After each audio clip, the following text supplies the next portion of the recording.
Kapwa itinanggi ng Mandaluyong LGU at Green Hills East Village Association na may kinalaman sila sa planong construction ng high-rise condo sa Ortigas. Umingay ang issue dahil sa umano'y paglabag ng proyekto sa zoning laws. Ang detalye sa agenda report ni Hannah T.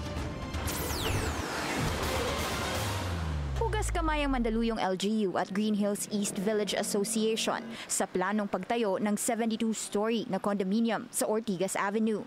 Parehong iginiit ng dalawang panig. Wala silang inaprubahang high-rise condo sa residential area. Sa panig ng JEVA, nininaw ng mga board member na hindi sila nabigyan ng kopya ng anumang application mula sa Shang Properties na may 9-year construction timeline. Ang tangi nilang nakita, isang slide presentation.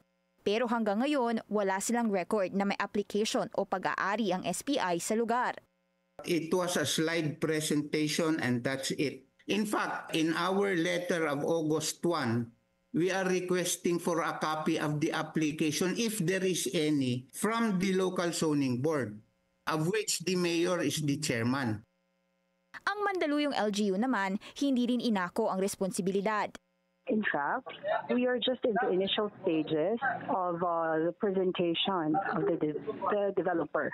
Nasa zoning board pa lang siya nasa zoning board, and that is the first step. May 2 presentations lang daw na ginanap pero walang resolution o permit na inilabas. Pagtitiyak ng lungsod, dumadaan ngayon sa careful review ang nasabing proposal. Pinabulaanan din nila ang sinabi ni Senator Erwin Tulfo na sinang-ayunan na umano ito ng JEVA at ng barangay. Una nang dinuro ang senador ng mga nasabing opisyal matapos ang kanyang claim na mismong si Mayor Menchie Abalos ang nagsabi nito sa kanya. There must have been a misunderstanding on the part of the good senator.